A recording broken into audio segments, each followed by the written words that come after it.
विघ्न विनायक मूर्ति की जय। जानकी कांत स्मरणं जय जय राम राम। गोपिका जीवन स्मरणं गोविंद गोविंद।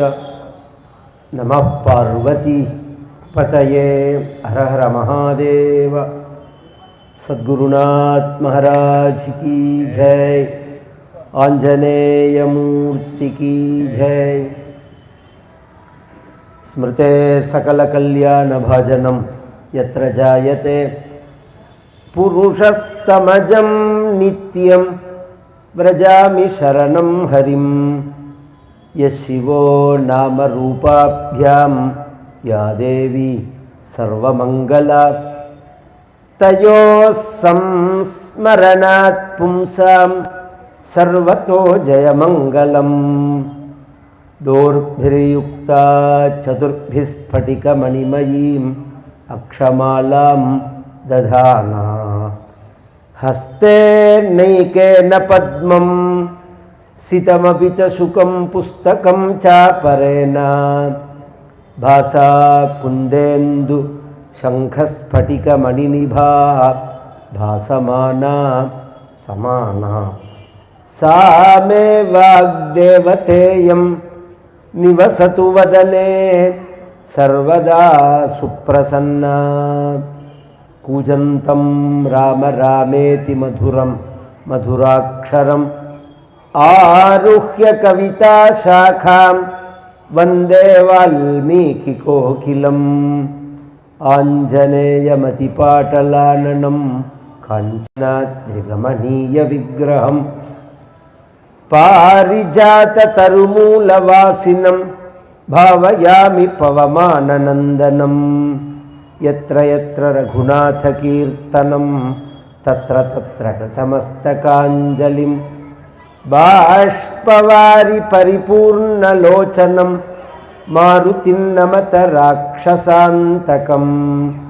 वेदवेद्ये परे पुंसी जाते दशरथात्मजे। वेदः प्राचेतसादासीत् साक्षाद् रामायणात्मना। वैदेही सहितं सुरद्रुमतले हैमे महामण्टपे। मध्ये पुष्पकमासने मणिमये वीरासने सुस्थितम्।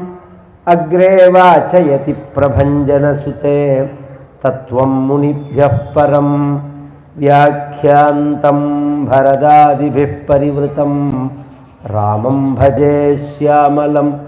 नमोऽस्तु रामाय सलक्ष्मणाय देव्यै च तस्यै जनकात्मजायै। नमोऽस्तु रुद्रेन्द्रयमानिलेभ्यो नमोऽस्तु चन्द्रार्कमरुद्गणेभ्यः।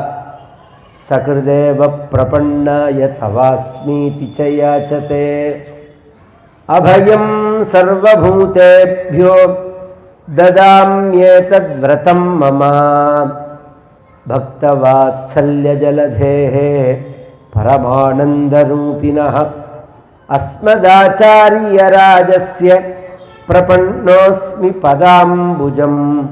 त्र्यम्बकपुराधीशं गणाधिपसमन्वितं गजारूढमहं वन्दे शास्तारं कुलदैवतं।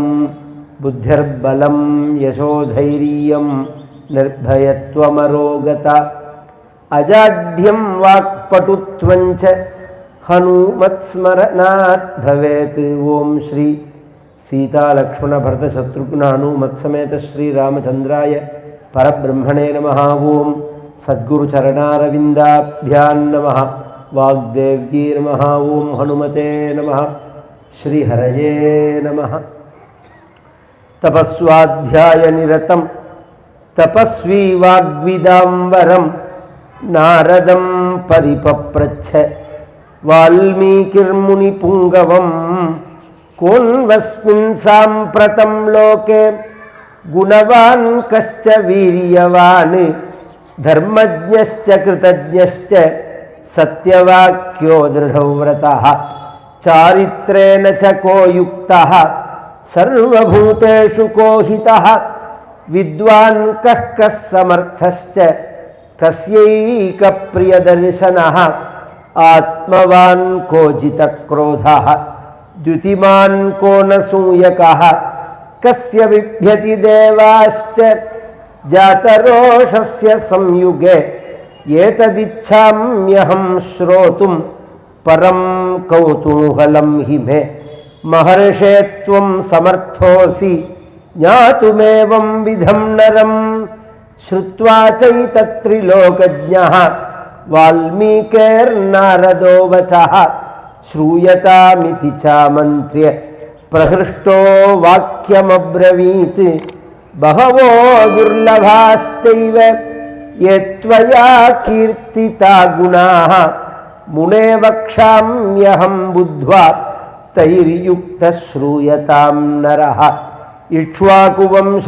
பிரபவः ராமோ நாம ஜனைः ஸ்ருதः நியதாத்மா மகாவீர்யः த்யுதிமான் த்ருதிமான் வசி புத்திமான் நீதிமான் வாக்மி ஸ்ரீமான் சத்ருநிபர்ஹணः விபுலாம்சோ மகாபாஹுः கம்புக்ரீவோ மகாஹனுः மஹோரஸ்கோ மகேஷ்வாசः गूढजत्रुररिन्दमः आजानुबाहुः सुशिराः सुललाटः सुविक्रमः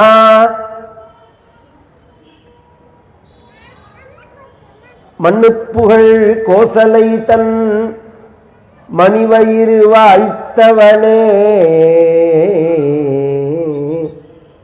தென்னிலங்கை கோன்முடிகள் சித்து வித்தாய் செம்பொன் சே கண்ணினன் மாமதில் புடைசூழ் கணபுரத்தன் கருமணியே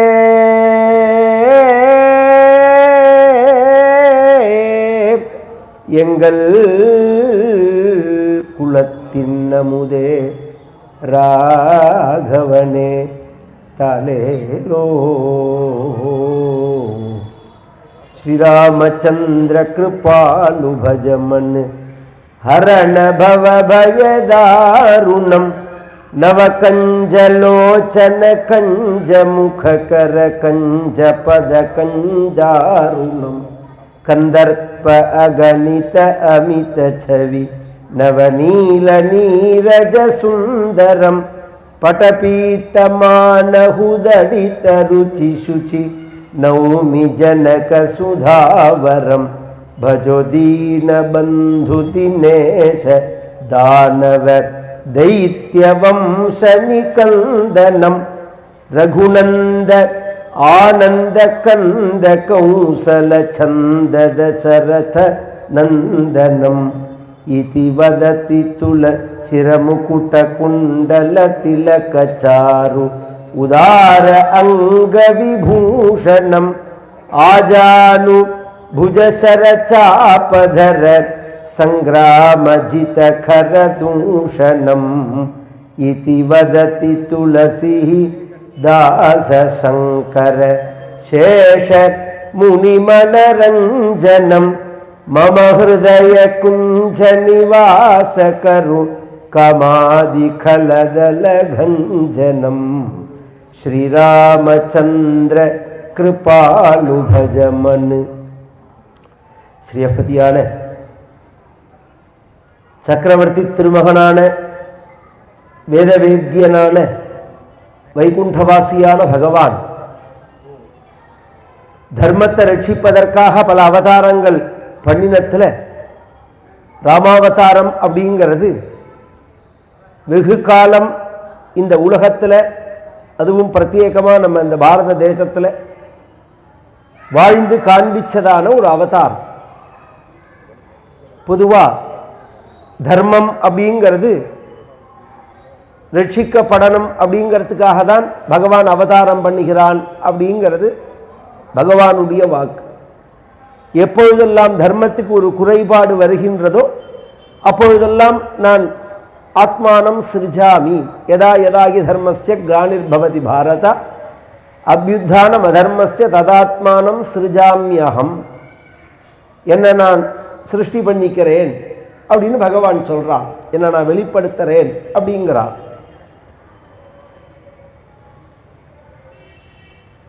தர்மம் ரெண்டு விஷயம். இதுல தர்மத்தை ஸ்தாபிப்பதற்காக தர்ம சம்ஸ்தாபனார்த்தாய அப்படின்னு இருக்கு. தர்மத்தை ஸ்தாபிப்பதற்காக பகவான் அவதாரம் பண்றான் அப்படின்னு சொன்னா தர்மம்ங்கிற வார்த்தைக்கு மிகுந்த மதிப்பு இருக்கணும், பெரிய பொருளா இருக்கணும்.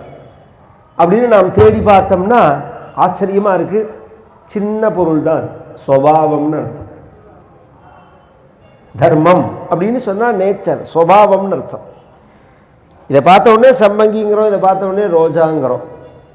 ஒரு பொருளை பார்த்த உடனே மற்ற பொருள்லேருந்து அதை பிரித்து தனித்துவமாக எது அதுக்கு அடையாளமாக இருக்கோ அது அதனுடைய தர்மம். நாய் குலைக்கிறது, பசு பால் கொடுக்கறது, குதிரை ஓடுறது, மாடு சுமக்கிறது, உலகம் பாம்பு கொத்துறது பாம்போட தர்மம், ஓடுறது குதிரையோட தர்மம், சுமக்கிறது மாட்டோட தர்மம், பால் கொடுக்கறது பசுவோட தர்மம், குலைக்கிறது நாயோட தர்மம். இப்படி எடுத்துனுட்டா உலகத்தில் எல்லாமே அது அதனுடைய தர்மம்ங்கிறது மனுஷனுக்கு மட்டும் இல்லையே, உலகத்தில் எல்லா பொருள் எல்லா உயிரினங்களுக்கும் தான் அந்த வார்த்தையை நாம் உபயோகப்படுத்துகிறோம் அப்படின்னு சொன்னாலும் மனிதனுக்கு உபயோகப்படுறதே தான் அதில் வித்தியாசம் வர்றது. மனிதனுக்கு உபயோகப்படும் போது இந்த மாதிரி குலைக்கிறதா, ஓடுறதா, பொதி சுமக்கிறதா, வீடு கட்டுறதா, குடும்பம் நடத்துறதா, குழந்தை பெற்றுக்கிறதா, எது அவனோட தர்மம் அப்படின்னா இல்லை, இது எதுவுமே இல்லை. ஏன்னா ஆஹார நித்ராபய மைதுனானி சாமானியமேத்தது பசுபிர் நரானாம் தர்மோஹிதேஷாம் அதிகோ நரானாம் தர்மே நகீனாக பசுபிஸ் சமானாகான்னு சாப்பிட்றதோ தூங்குறதோ குழந்தை பெற்றுக்கிறதோ தன்னை காப்பாற்றிக்கணும் அப்படிங்கிற ஒரு உணர்ச்சியோ உலகத்தில் அடிப்படையில் எல்லாருக்குமே பகவான் கொடுத்துட்றான். அந்த வாழ்வியல் முறையை வச்சுட்டு அதை தர்மம்னு சொல்ல முடியாது. தனித்துவத்தை தான் நாம் தர்மம்னு சொல்கிறோம். குலைக்கிறது அப்படிங்கிறது தான் நாய்க்கு உள்ளதான அடையாளமாக இருக்குது. கொத்துறது அப்படிங்கிறது தான் பாம்புக்குள்ளதான அடையாளமாக இருக்குது. கொட்டுறது அப்படிங்கிறது தான் தேலுக்குள்ளதான அடையாளமாக இருக்குது. பால் கொடுக்கறது அப்படிங்கிறது தான் பசுக்குள்ள அடையாளமாக இருக்குது. அப்படின்னா மனிதனுக்கு அது மாதிரி ஒரு அடையாளம் இருக்கணுமோ. What are men better than sheep or goats அப்படின்னு ஆர்த்தருங்கிற ராஜா கேட்குறான். மனிதன்கிறவன் நான் ஆடு வீடு இதெல்லாம் காட்டிலும் என்ன விதத்தினால இவன் உயர்வு அப்படின்னு கேட்குறான். எந்த விதத்தினால அப்படின்னு சொன்னால் இவனுடைய பிரத்யேகமான ஆத்ம குணங்கள், ஆச்சாரங்கள், ஆராதனங்கள் இதுதான் மனிதனுடைய தர்மமாக இருக்கு. இதுதான் மற்ற உயிரினங்கள்லேருந்து அவனை வேறுபடுத்தி காண்பிக்கிறது. சத்யான்ன பிரமதிதவ்யம், தர்மான்ன பிரமதிதவ்யம், குஷலான்ன பிரமதிதவ்யம், பூத்தின பிரமதிதவ்யம், ஸ்வாத்யாய பிரவச்சனாத்யான்ன பிரமதிதவ்யம், தேவபிதர்காரியாத்யான்ன பிரமதிதவ்யம், மாத்ருதேவோ பவ பிதர்தேவோ பவ ஆச்சாரிய தேவோ பவ அதிதி தேவோ பவ அப்படின்னு ஒரு சுருக்கமாக உபனிஷத்தில் இந்த தர்மங்களை காமிச்சுட்டு போகிறது. மனிதனுடைய தர்மம்னா என்ன அப்படிங்கும்போது சத்தியாதி ஆத்ம குணங்கள்,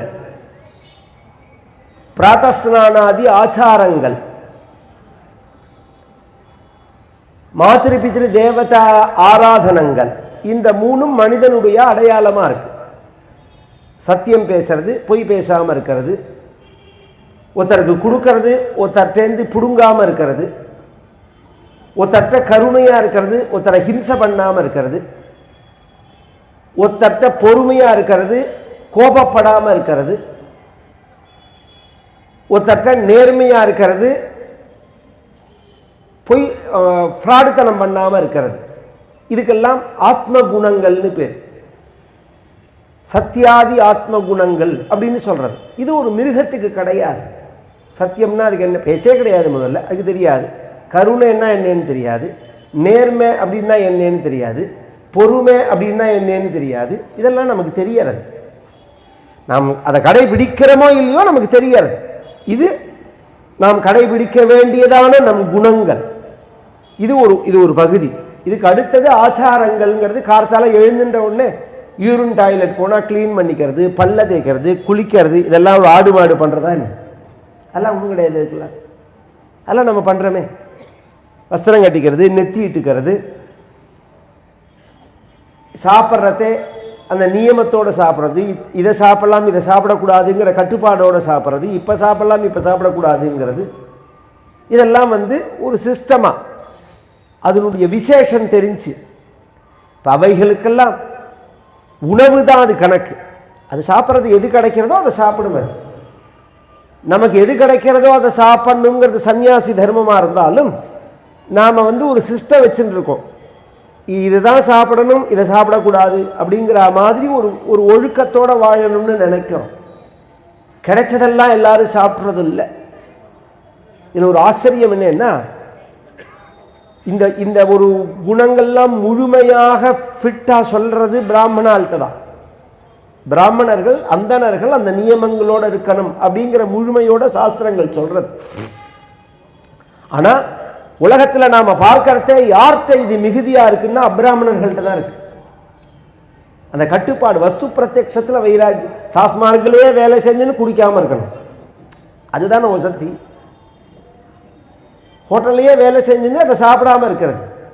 இந்த இந்த கட்டுப்பாடு இருக்கு பார்த்தீங்களா, இதுதான் தர்மம்னு பேர். இதுக்கு ஆச்சாரம்னு சொல்லலாம். அதுக்கு அடுத்தது ஆராதனை. தாயை வணங்கிறது, தந்தையை வணங்கிறது, தெய்வத்தை வணங்கிறது. நான் எதுக்கு தாயை வணங்கணும்? எங்கள் அம்மா என்ன நல்லவளா, எனக்கு என்ன நல்லது பண்ணாளா, எங்கள் அப்பா என்ன நல்லவரா, எங்களெல்லாம் காப்பாற்றினாரா, தெய்வம் என்ன சௌக்கியமாக வச்சுதா, இப்படிலாம் சில பேர்கள் கேட்பார்கள். சாஸ்திரம் என்ன சொல்றதுன்னா, மாதிரி தேவோபவா, பிதிருதேவோபவா, ஆச்சாரிய தேவோபவா, அதிதி தேவோபவா அப்படின்னு இவர்களெல்லாம் தெய்வமா நினைக்கணும்னு சொல்றது. நீ தெய்வமா வணங்கணும் அப்படின்னு சொல்றது எதற்காகன்னா, நீ சௌக்கியமா இருக்கிறதுக்காக. நான் எதுக்கு வணங்கணும்னு கேட்கிறேன் பார்த்தீங்களா, நீங்க சௌக்கியமா இருக்கிறதுக்காக. என்ன எங்க அம்மாவா சௌக்கியமா வைக்க போறா, எங்க அப்பாவா சௌக்கியமா வைக்க போறா அப்படின்னு சில பேர் கேட்கிறவர்களுக்கு சொல்றேன். நீ செய்ய வேண்டிய கர்மா, உன்னை சௌக்கியமா வைக்கிறது பகவான் தான். உன் அம்மாவை தெய்வமா நினைக்கணுங்கிறது உன்னோட தர்மம். உன்னை சௌக்கியமா வைக்கிறது உங்க அம்மா இல்லை, தெய்வம். அப்பாவை தெய்வமா நினைக்கணுங்கிறது உன்னுடைய தர்மம். உன்னை சௌக்கியமா வைக்கிறது உங்க அப்பா இல்லை, தெய்வம். ஆச்சாரியனை தெய்வமா நினைக்கணுங்கிறது உன்னோட தர்மம். உன்னை சௌக்கியமா வைக்கிறது ஆச்சாரியன் இல்லை, தெய்வம். இந்த மனசு என எந்த ஒரு கர்மாவுக்குமே பலதாதா பகவான். நாம் ஒரு கர்மா பண்ணினோம்னா அதுக்கு யார் பலனை கொடுக்குறாள்னா தெய்வம் தான் கொடுக்கறது. தெய்வம்க்கு பலசாதனம் அப்படின்னு சாஸ்திரம். அதனால தானே எல்லாத்தையும் பண்ணிட்டு அமுக்கின்னு உட்காந்துருக்கோம். அதாவது நாமே தீர்மானம் பண்ண முடிஞ்சதுன்னா இன்னும் எலெக்ஷன் என்னத்துக்கு, ரிசல்ட்டுக்கு வெயிட் பண்ணுறோம் பற்றியில. அது மாதிரி எதை பண்ணினாலும் பண்ணிட்டு பேசாமல் வெயிட் பண்ணுறோம். ஏன்னா அந்த பலன்னு ஒன்று இருக்குது, அது நம்ம கையில் கிடையாது, அது தெய்வத்தினுடைய கையில் இருக்குது. வாழ்க்கையில் ஒரு சமயம் உழைப்புக்கு ரிசல்ட்டே மாறி போகிறது, ஒரு சமயம் உழைக்காத போது ரிசல்ட்டு வர்றது. இது ஏன்னு கேட்க முடியாது. மற்ற எக்ஸாம் மாதிரி இல்லை, சிஏ மாதிரி என்கொயரியே பண்ண முடியாது. நீங்கள் அவன் என்ன போடுறானோ அதுதான் மார்க். ஆனால் தெய்வம் அப்படிலாம் கண்மூடித்தனமாக பண்ணாது. எத்தனையோ கால்குலேஷன் இருக்குது தெய்வத்துக்கு. நீங்கள் முன் ஜென்மாவில் செஞ்சது, முன்னாடி செஞ்சது, பல ஜென்மாக்களில் முன்னாடி செஞ்சது, அதை கொடுக்க வேண்டிய கணக்கு மிச்சம் இருக்கலாம். இப்போ நீங்கள் பண்ணக்கூடியதான தப்பை வச்சுட்டு அந்த கணக்கை நிறுத்திட முடியாது, அதை கொடுத்துன்னு இருக்கலாம். இதுக்கு தனியாக கணக்கு தனியாக இருக்கு. பகவான் ஆஞ்சநேய சுவாமி ராவணனை பார்த்து சொல்கிறான், நீ கடுமையாக தவம் பண்ணின, 10,000 வருஷம் தவம் பண்ணின, தலையை அறுத்து ஹோமம் பண்ணின பிரம்மாவுக்கு, சிவபெருமான வழிபட்ட எத்தனையோ புண்ணிய காரியங்கள் பண்ணின, அதனால இன்னைக்கு சௌக்கியமாக இருக்க. சௌக்கியத்தை அடைஞ்சதுக்கு அப்புறம் எத்தனையோ தப்பு காரியம் நீ பண்ணின, அந்த தப்பு காரியங்கள்லாம் உனக்கு பலனை கொடுக்கல. அதனால நீ என்ன நினைச்சுட்டு இருக்க, நம்மளை ஒன்றும் பண்ணாது அதெல்லாம் அப்படின்னு நினைச்சுட்டு இருக்க. அப்படி கிடையாது. நது தர்மோபசம்ஹாரம் அதர்ம பலசம்ஹிதம் ததேவ பலமன்வேதி தர்மச்சாதர்ம நாசனா பிராப்தம் தர்மபலம் தாவது பவதா நாத்திர சம்சயா.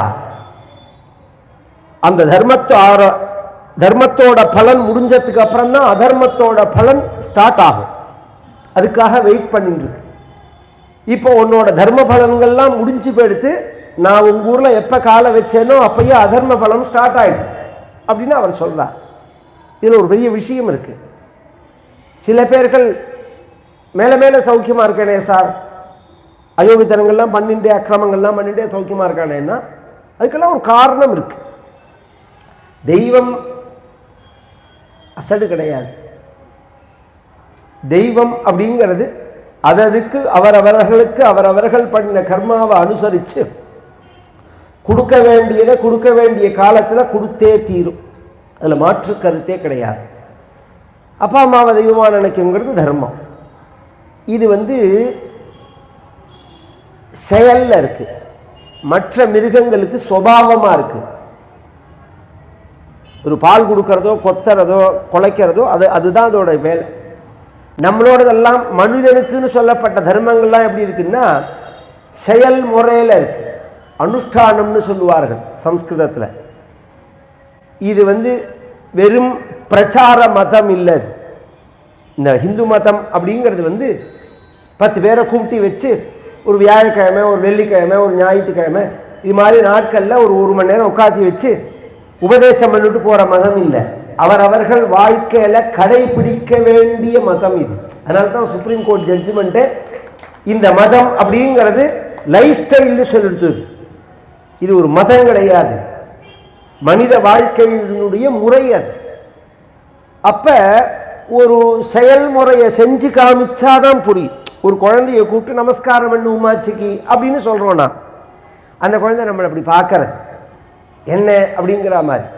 நமஸ்காரம் பண்ணுறா, பெருமாளுக்கு நமஸ்காரம் பண்ணுறா, சேவிடா அப்படின்ன ஒன்று அதுக்கு ஃபஸ்ட்டு தெரியல. நாம் நமஸ்காரம் பண்ணி காமிச்சா அதுக்கு தெரியறது. அப்போ எதையுமே உலகத்தில் நாம் எப்படி தெரிஞ்சுக்கிறோம் அப்படின்னு சொன்னால் ஒருத்தர் செய்யறத பார்த்து தான் நாம் தெரிஞ்சுக்கிறோம். கவனித்து கேட்கணும்.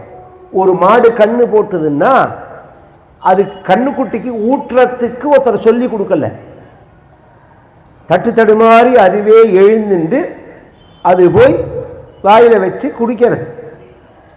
நமக்கு அப்படி இல்லை.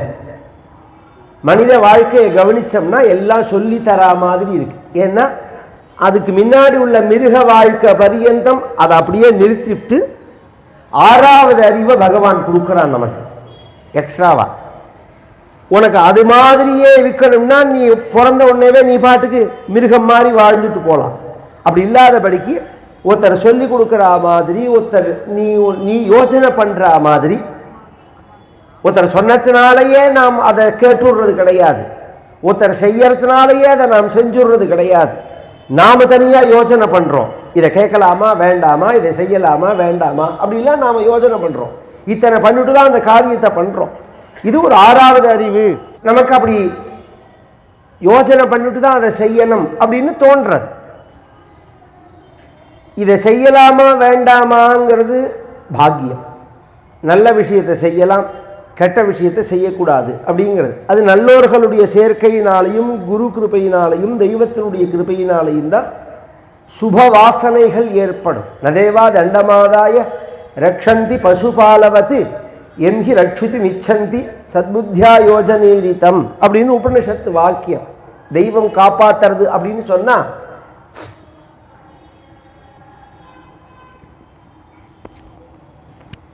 ஒரு மாடை மேய்க்கிறவன் ஆட்டை மேய்க்கிறவன் கம்பை எடுத்துண்டு அதை ரட்சிக்கிறான் பாருங்க. அது மாதிரி நம்மளை தெய்வம் காப்பாத்தல. நதேவா தண்டமாதாய ரக்ஷந்தி பசுபாலவத்து. அப்புறம் எப்படி காப்பாத்துறது? எம்ஹி ரட்சித்து மிச்சந்தி. யாரை காப்பாற்றணும்னு தெய்வம் நினைக்கிறதோ அவர்களுக்கு நல்ல புத்தி நல்ல விஷயத்துல பிரவேசத்தை கொடுக்கறது. அதுதான் தெய்வம் பண்ணக்கூடிய காரியம். இது மாதிரி சத்காரியங்கள்லாம் அதுக்கு உள்ளது தான். இதில் முக்கியம் பிரகிருதத்தில் தர்மத்தை ஸ்தாபிக்கிறேன்னு சொல்கிறான் பகவான். தர்மத்தை ஒருத்தர் செஞ்சதை பார்த்து தான் நாம் செய்யணும் அப்படின்னு சொன்னேன். அது மாதிரி செய்கிறவர்களுக்கு சாதுக்கள்னு பேர். அது மாதிரி செய்கிறவர்களுக்கு இடையூறு பண்ணுறவர்களுக்கு துஷ்டர்கள்னு பேர். பகவான் அவதாரம் பண்ணுறத சாதுக்களை ரட்சிப்பதற்காகவும் துஷ்டர்களை சிக்ஷிப்பதற்காகவும் பரித்ராணாய சாதுனா விநாசாயச்ச துஷ்கிருதா தர்ம சம்ஸ்தாபனார்த்தாய சம்பவாமி யுகே யுகே. தர்மத்தை நிலைநாட்டுறதுக்காகவும் வரா.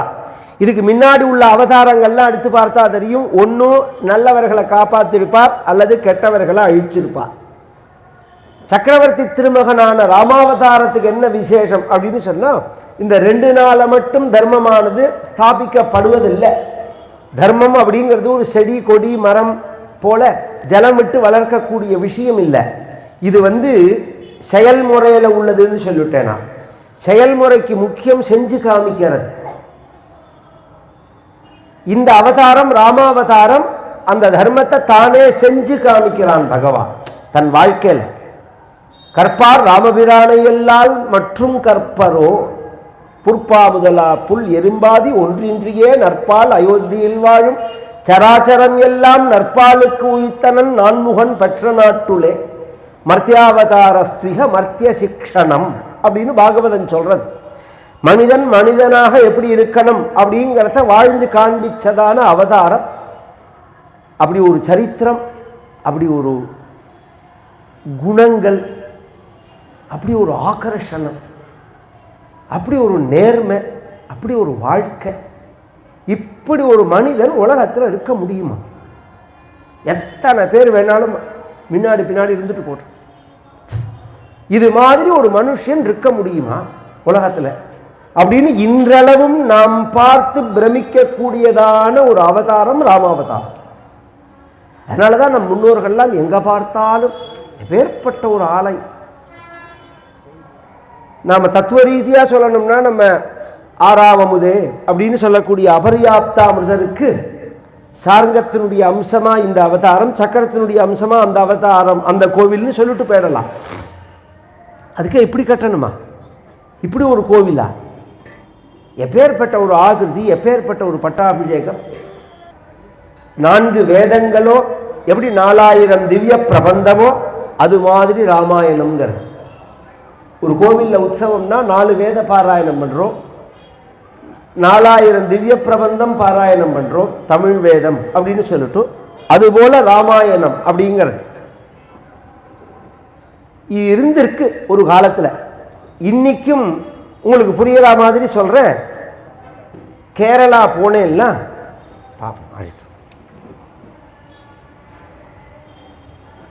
கேரளா போனேன்னா இங்கே கோழிக்கோடுலேருந்து ஆரம்பித்து திருவனந்தபுரம் பரியந்தம் குக்கிராமத்தில் உள்ள ஒரு பகவதி கோவில், ஒரு சாஸ்தா கோவில், ஒரு பிள்ளையாரப்பன் கோவில், ஒரு சிவன் கோவில் அப்படின்னு விடாமல் எந்த கோவிலை எடுத்தாலும் இந்த ஆடி மாதம், இப்போ வைகாசி நடக்கிறது, ஆடி மாதம் இருக்குது பாருங்க, அதுக்கு கேரளாவில் கர்க்கடக மாதம்னு சொல்லுவாங்க. அந்த மாதத்துக்கு என்ன விசேஷம் அப்படின்னு சொன்னால், எல்லா கோவில்லையும் வால்மீகி ராமாயண பாராயணம். ஆமாம், அங்கே ராமர் கோவில்னு இல்லை, பெருமாள் கோவில்னு கிடையாது. நீங்கள் அம்பாள் கோவிலுக்கு போனாலும் ராமாயண பாராயணம் பண்ணுவா, பிள்ளையார் கோவிலுக்கு போனாலும் ராமாயண பாராயணம் பண்ணுவா, சிவன் கோவிலுக்கு போனாலும் ராமாயண பாராயணம் பண்ணுவா. ஒரு கோவில் மிச்சம் கிடையாது. நீங்கள் எந்த கோவிலுக்கு போனாலும் நீங்கள் ஒரு தடவை போய் பார்க்கணும். அந்த ஆடி மாசத்துல கேரளா முழுக்க இன்னைக்கு என்னத்தினால அப்படின்னா, கர்க்கடகம்ங்கிறது பகவான் பிறந்த ராசி, பகவான் பிறந்த லக்னம். அதுக்காக அந்த மாசத்தை எடுத்துக்கிறாவா, ஏதோ ஒரு மாசம் அங்க பகவானுக்கு. இப்ப நம்ம ஊர்லலாம் ஆடி மாசத்துல மாரியம்மனுக்கு திருவிழா பண்றோம். நாம ஆடி மாசம் தை மாசங்கள்லாம் வந்தா மாரியம்மன் காளியம்மன் இவைகளுக்கெல்லாம் கூழ் ஊத்துறது, திருவிழா பண்றது. கேரளாவில் அது மாதிரி உற்சவம் எது அப்படின்னா இந்த ராமாயண பாராயணம் தான். கேரளா முழுக்க அதில் அவளுக்கு சௌகரியம் என்னன்னா, இப்போ நமக்கு தமிழுக்கும் மலையாளத்துக்கு வித்தியாசம் உண்டு. சம்ஸ்கிருதம் அப்படியே மலையாள எழுத்தில் படிக்க முடியும். அதை க க க கங்க ச ச ஜ ஜ ஜன்னு எல்லாத்துக்குமே 4 எழுத்து உண்டு. தமிழுக்கும் அப்படி தான் இருந்தது. எப்படி இந்த நீராறும் கடலோடு தேங்கத்தில் ஒரு பாறாவையே முழுங்கி ஏமாத்திட்டானோ, அது மாதிரி ஒரு காலத்தில் இந்த தமிழையே நாசம் பண்ணிவிட்டான். இங்கே இருக்கிற கல்வெட்டுகளை படிக்க சொல்லுவோம். ஒரிஜினல் தமிழ் என்னன்னு தெரியும் எல்லாருக்குமே. பிராமின்னு பேர் இருக்கு. கங்கிறது உண்டு. அப்படி இல்லைன்னா எழுத்துல காமிக்கிட்டோமா 1 2 3 4 போடுறேன் நீங்கள். அதில் காமிக்கட்டுமா? அதெல்லாம் நாளடைவில் ஃப்ராடுத்தனம் பண்ணி மறைஞ்சி படுத்தது. ஏதோ போட்டோம். ஆனால் தமிழ் அழிக்க முடியாது. தமிழ் உயர்ந்த மொழி. இப்போ நாம் பேசுறத அந்த சப்தங்களை உச்சரிக்கிறோம், எழுத்து தான் இல்லையே தவிர. கூஜா அப்படிங்கிறோம், ரசம் அப்படின்னு சொல்கிறோம், பாவம் அப்படிங்கிறோம், பாவம் அப்படிங்கிறோம். இந்த வார்த்தைகள்லாம் உபயோகப்படுத்துகிறோம் நாம். ஜா எங்கேயாவது இருக்கான்னு தமிழில் இருக்கு, அதை ஒழிச்சுட்டோம். நீ அப்படி சொல்கிறதா இருந்தால் கூசான்னு தானே சொல்லணும். ஜோதின்னு சொல்கிறோமே நாம, ஜோதி அப்படிங்கிறவன் ஜோதி ஜங்கிற வார்த்தை இல்லாமல் எப்படி அந்த வார்த்தை வரும்? அதெல்லாம் இருந்திருக்கு, எல்லாமே ஒரு காலத்தில் இருந்திருக்கு. அதுக்கு உதாரணம் இந்த கோவில்களே. ஆலயங்கள்லேயே பார்த்தோம்னா கல்வெட்டுகளில் தெரியும் அது, அந்த எழுத்தெல்லாம். அதுக்கு இவா என்ன பேர் வச்சுட்டா? இப்போ பிராமின்னு பேர் வச்சுட்டா. அது கிரந்தம்னு சொல்லுவார்கள். நாங்கள்லாம் படிக்கிறது இன்னி பரியந்தம் அதில் தான், இந்த கிரந்தத்தில் தான். இந்த ஊரில் தான் அதுக்கு பிரதானமான ஒரு ப்ரெஸ் இருந்தது, வைதீக வர்தினி சாரதா ப்ரெஸ்ன்னு பேர். அது மூடிட்டா. அவா போட்ட புஸ்தகத்தை தான் இப்போ ஜெராக்ஸ் காப்பி எடுத்து வச்சு நாங்கள் ஓட்டின்னு இருக்கோம். அவர்கள் தான் முழுக்க முழுக்க எப்படி ஸ்ரீரங்கத்தில் வாணி விலாச ப்ரெஸ் தேவநாகரி லிபியில் போட்டார்களோ அது மாதிரி கிரந்தத்தில் போட்டதான ஒரு புஸ்தகம், ஒரு ப்ரெஸ்.